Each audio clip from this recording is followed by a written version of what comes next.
Ok, pessoal, vamos aqui à construção de mais uma de nossas fanarts, né? Desta vez da Momo de Boku no Hero Academia, onde a gente vai mostrar todo o processo do tradicional até o acabamento no digital. Vamos em frente assistindo a este vídeo. Para os materiais, nós utilizamos o papel A3, uma lapiseira da Pentel 05, uma 07, Minas 4B e por fim uma borracha. Não podendo esquecer para a etapa final a mesa digitalizadora display. Então esses foram os materiais que nós escolhemos para poder utilizar, e o programa para fazer a parte digital foi o Clip Studio Paint. Tá? Uma vez que isso daí foi escolhido, eu pude pensar em qual fanart que eu iria querer trabalhar, que foi a Momo do Boku no Hero Academia, onde a gente agora vai poder assistir o processo dessa construção.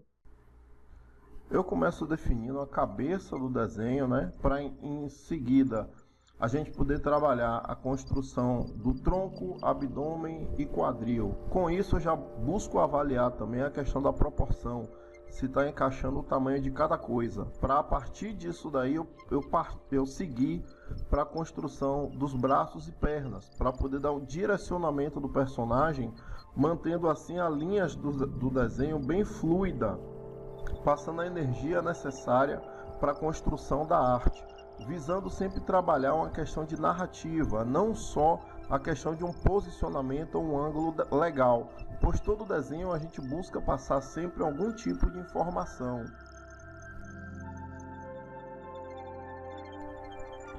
Toda essa etapa feita até aqui é a etapa de rascunho, então sempre tento riscar o mais fraco possível. Para isso eu seguro a grafite, né, um pouquinho mais próxima do meio ou um pouquinho mais o fundo, que aí eu consigo fazer as linhas maiores, mais inteiras e mais fluidas. Para poder fazer rascunho, vale muito você conseguir fazer as linhas mais inteiras, porque é o momento onde você está marcando ainda as formas e as direções. Você não vai trabalhar detalhe, não vai trabalhar acabamento nem finalização. Você está na etapa de construção da sua ideia. Então não adianta tentar fazer o desenho como uma finalização.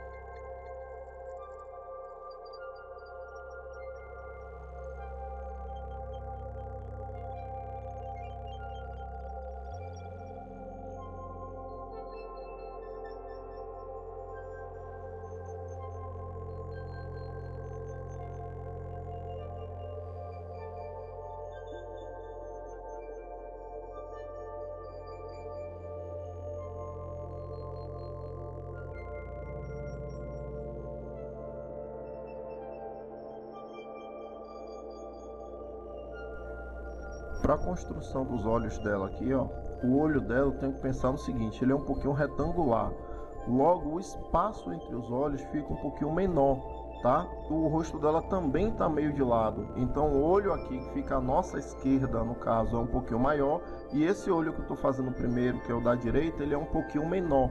A largura entre eles são diferentes, mas respeitando essa questão do centro do olho, tem uma distância um pouquinho menor entre eles, tá? Para você manter uma proporção correta.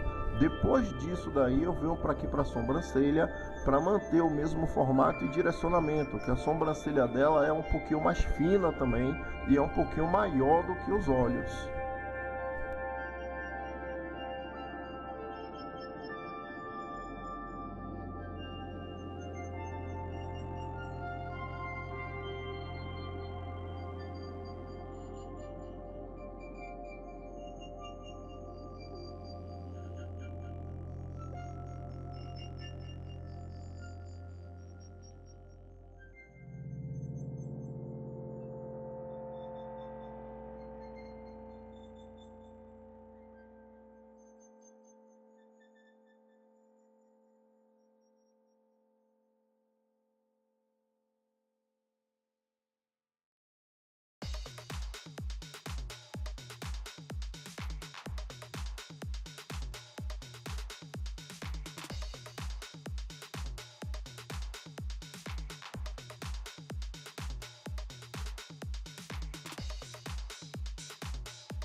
Para a construção do cabelo dela, eu começo marcando, né, a parte ali da testa e a mecha que ela tem na frente do rosto. Isso quando o cabelo dela tá preso atrás, ela fica com essa mecha aqui na frente. Tá? Eu dou a indicação ali da raiz do cabelo também, para eu ter como me orientar como vai ficar o tamanho da testa dela. Para depois disso fazer a parte atrás que é solta. Que eu tento buscar aqui o primeiro direcionamento da primeira mecha que a gente tem um pouquinho mais alta. É a primeira mecha que tem logo em cima. Que a partir dela eu vou poder ter o direcionamento e o tamanho para as mechas seguintes. É importante ter cuidado porque personagens que tem um cabelo solto e pontiagudo ou solto e muito grande, você pode dar muito volume ao cabelo e acabar deixando esquisito.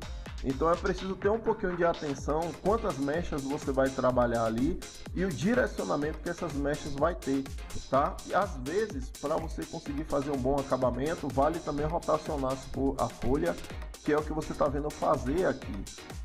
Uma vez que esse esboço está pronto, afasta o desenho um pouquinho e verifica o tamanho que ficou o cabelo e o posicionamento das mechas para ver se está alinhado com o que de fato é o cabelo do personagem.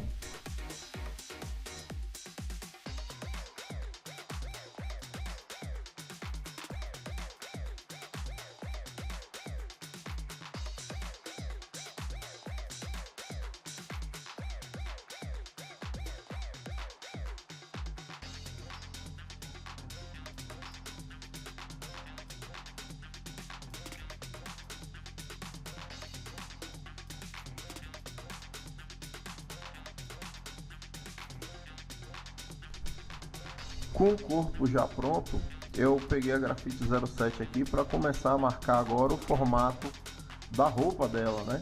Como eu falei, a gente faz o esboço sempre bem suave primeiro para definir o que é que a gente quer desenhar e depois a gente vem para o esboço. E mesmo na construção do esboço, eu tento segurar sempre mais próximo do meio da grafite para conseguir manter as linhas mais fracas, porque se eu precisar fazer alguma modificação ou eu quiser fazer alguma alteração ou correção, dá para poder apagar o desenho sem manchar. Aí uma vez que eu fiz isso, trabalhei a parte do maiô primeiro, para depois o cinturão dela e as fitas, sempre trabalhando com as linhas mais fracas, tá? Na região aqui do quadril, né, a gente tem uma perna que está mais alta, e isso acaba gerando essa ondulação na faixa da cintura dela, na faixa do quadril, tá? Então todas essas construções você tem que avaliar como vai ficar as partes da roupa no corpo do personagem, se vai ficar mais reto, se vai ficar mais circular, para você dar volume também ao que você está construindo, para depois disso daí você partir para os detalhes. No caso dela, a parte das mãos, a parte da arma, a questão aqui da bota, que são os detalhes da roupa dela que tem que ter, e algum volume para a anatomia, tá? Nesse caso do que eu estou fazendo a personagem aqui, eu gosto de personagem um pouquinho mais fortes, né? Então eu trabalhei as pernas um pouquinho mais torneadas, assim eu pude também fazer esses detalhes da bota com a melhor precisão, e essa questão do maiô que vem acompanhando o formato do corpo dela, que é uma cintura mais fininha. Depois de fazer esses detalhes do corpo, eu vim fazer o acabamento da arma, que são 2 bastões. O poder dela é tirar as armas do próprio corpo. Então ela tem um bastão que ela está tirando do tronco e um bastão que ela está tirando da perna. E eu escolhi isso daí para dar uma ideia, né, de algo que é impressionante, mas também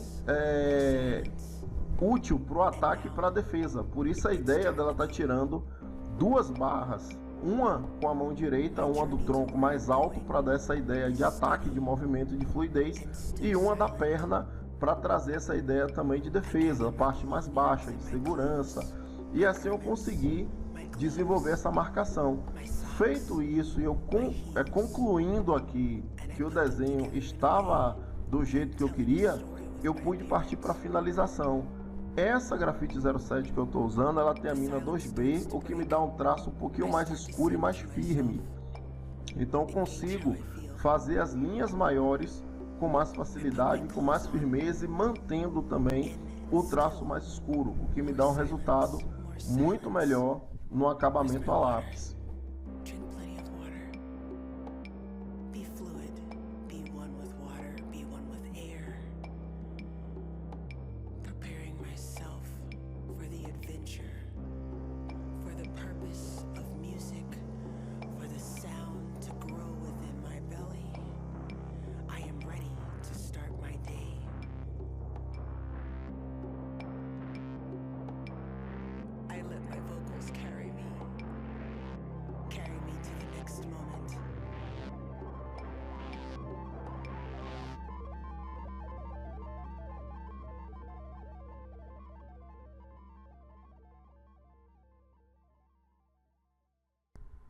Depois de feito o acabamento do desenho a lápis, eu passei no scanner e agora vou fazer a line art digital.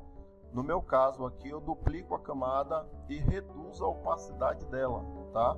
Para que ela fique com os tons bem claros, como vocês estão vendo aqui na tela. E eu abro uma nova camada para fazer a line art. O programa que eu escolhi foi o Clip Studio Paint. Ele tem uma camada de raster, de rastreamento, né, que seria a camada de bitmap, e uma camada que é tipo um vetor. No caso, eu prefiro usar a camada de vetor, porque na hora de apagar, ó, tem uma configuração aqui na borracha que a gente pode manter essa configuração aqui, tá? Dessa segunda opção, que quando a gente vai apagar, todas as linhas que tiverem de cruzamento, ela apaga a parte externa da linha, deixando a outra parte que está no cruzamento conservada, como aqui, ó. Então, se tiver linhas cruzadas, eu posso apagar o excesso e mantenho a área que me interessa. Então, por isso, nesse caso do Clip Studio, eu dou preferência a fazer pela camada de vetor, tá?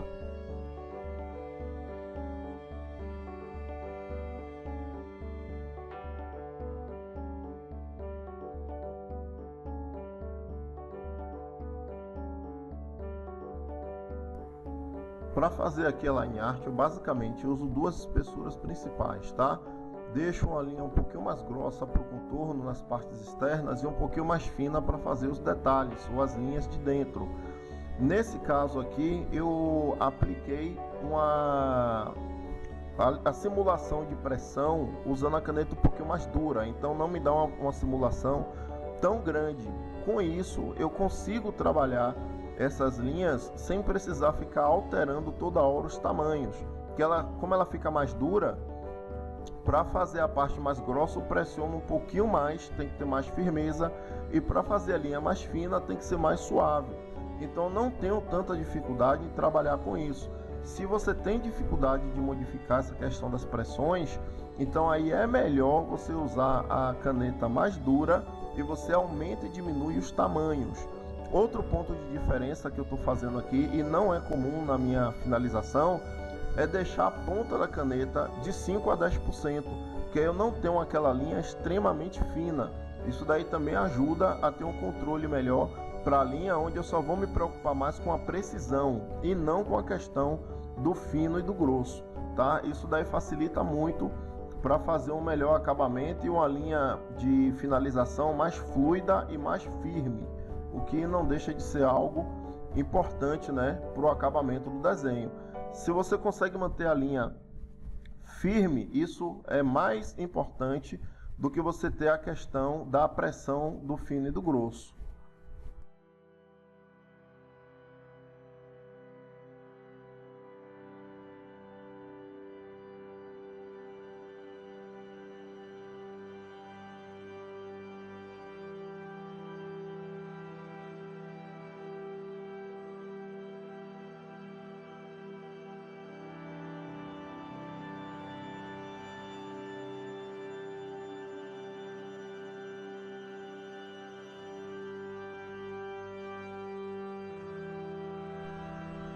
E aqui a gente começa a parte dos flats, que eu configurei o balde de ferramenta de acordo ao meu uso de camadas, tá? Que eu uso as cores em camadas diferentes das linhas. Então tem algumas configurações que ele faz esse reconhecimento das camadas diferentes, utilizando as linhas das outras camadas como referência.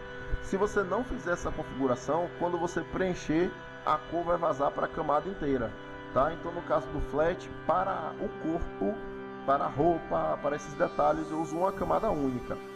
Para a pele eu deixo os tons um pouquinho mais frios, tá? Bem como as partes cinzas.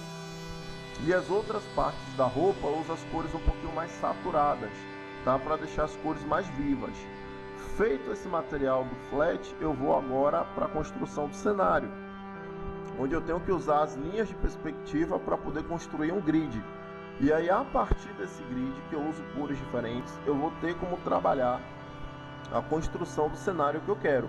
Que nesse caso é baseado em um episódio onde os personagens da UA precisam enfrentar diversos outros alunos de outras escolas para que eles sejam aprovados. Então a gente tem um cenário com vários montes de pedra, uma parede de concreto ao fundo com uma grade, tá? E aí o cenário é de dia, né? É nuvem, céu azul, céu aberto. E eu peguei isso daí como referência para poder fazer essa construção.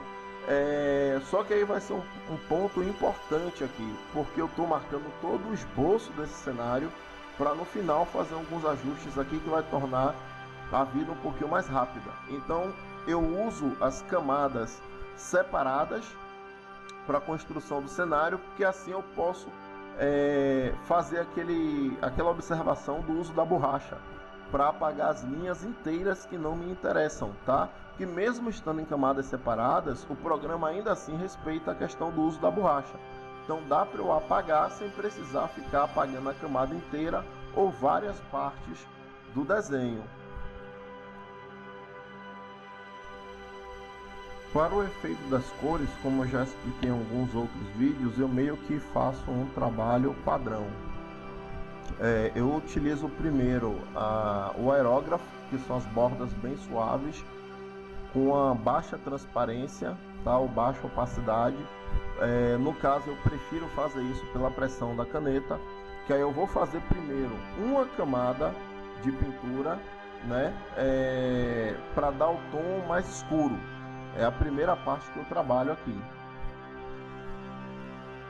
Na segunda etapa, já em outra camada, que é essa que vocês estão vendo, eu já uso o pincel mais duro para poder fazer essa sombra aí, estilo cel shade mesmo, que é a sombra dos animes, tá? Alguns animes trazem esse efeito de pintura mais clara, mais suave, e as pinturas mais duras, e outros só trabalham com as pinturas mais duras, tá? Aqui eu estou buscando fazer alguns testes também, que eu acho bem interessante, que são algumas pinturas de cel shade com os tons mais claros. Para pintura estática ou para desenho estático, que não é a animação, que o personagem está se movimentando frame a frame, isso também se torna interessante. Você consegue dar alguns contrastes que são bem interessantes para a arte, deixando o desenho com um pouco mais de volume. Caso você não tenha muito domínio de luz e sombra, aí eu recomendo somente o estilo mais simples, tá? Que é uma sombra só.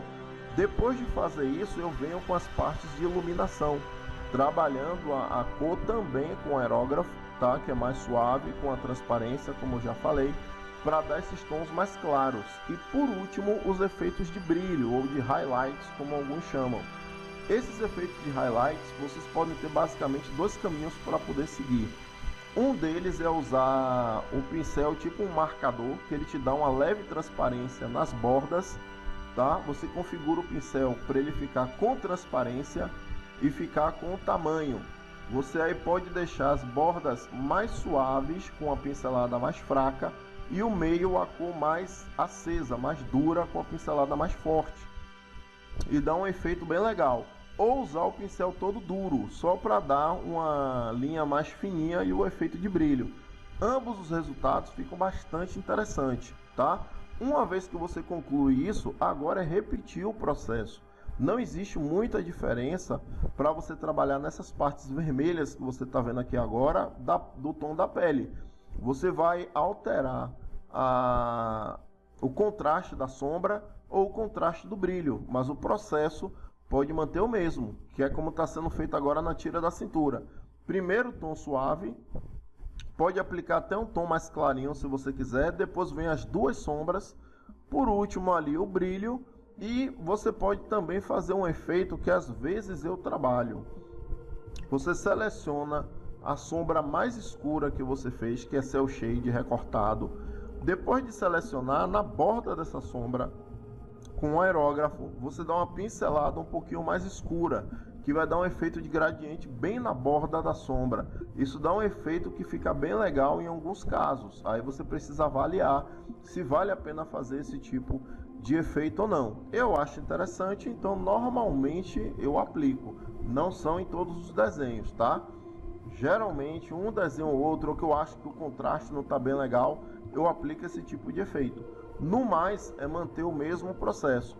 Sombra suave, sombra dura. No caso dessa fanart da Momo, uma sombra um pouquinho mais clara, brilho e o highlights. praticamente toda essa arte eu trabalhei seguindo esse padrão.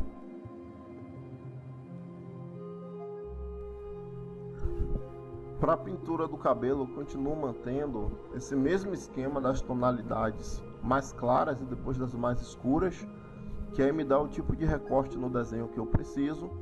Nesse caso aqui eu já faço o preenchimento também para ser um pouquinho mais rápido, ganhar mais tempo durante a pintura, e aí às vezes é necessário mexer na tolerância do preenchimento, ou aumentar ou diminuir um pouquinho mais. Para os brilhos eu usei uma pincelada mais dura, tá? A camada eu apliquei no efeito de Hard Light, que é uma luz mais dura e mais forte, tá? Para os olhos, mantém-se esse mesmo padrão, as tonalidades mais suaves, depois as tonalidades mais duras para a sombra e depois para a iluminação. E assim eu trabalhei também nos detalhes aqui para a boca, para os dentes. Eu vim mantendo basicamente esse mesmo padrão de construção, tá? Nesse caso aqui também eu errei as camadas, então apliquei as camadas no lugar certo, precisei fazer essa modificação para aí ter a arte como um todo.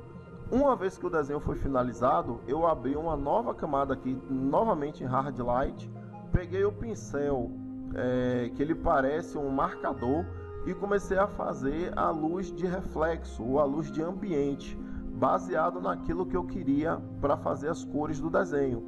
Aonde seria reflexo da luz do sol, do céu, melhor dizendo, eu apliquei, e aonde seria do cenário, eu segui no mesmo padrão, para aí agora eu aplicar as cores de base para o fundo, para o cenário, que são somente os tons de preenchimento.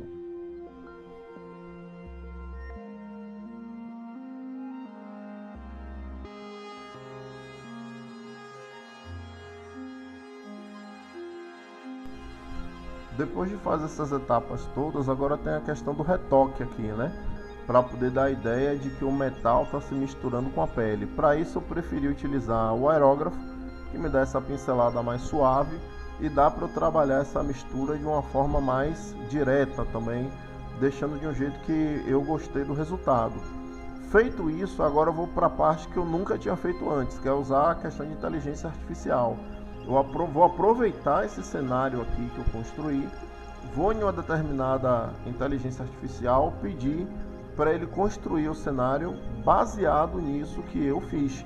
Então mandei a mensagem, deu o prompt para ele construir o cenário de acordo com a descrição, baseado no que eu pensei, e assim ele me entregou um cenário com o acabamento que eu queria. E assim eu pude fazer a montagem, né, dessa etapa final dessa arte, que se eu fosse pintar toda essa parte do cenário ia demorar demais. E assim a gente tem aí esse resultado final para ser aplicado ao fundo aqui da nossa arte. Eu busquei trabalhar a imagem no tamanho que tivesse de acordo com a frente, para aí ter esse resultado dessa montagem aqui do cenário ao fundo da personagem. Só que uma nota importante, tá? Como no caso a montagem do cenário foi separada, eu tive que trabalhar uma ideia de sombra aqui no chão para ficar meio que de acordo o personagem e o cenário.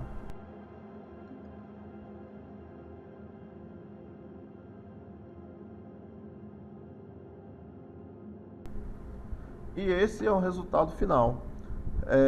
Eu gostei de utilizar esse processo porque mantém o estilo que eu gosto de trabalhar, o meu traço próprio, mas essa questão do cenário que eu levaria horas para poder trabalhar, isso daí permite que eu consiga fazer em um tempo bem ínfimo, né?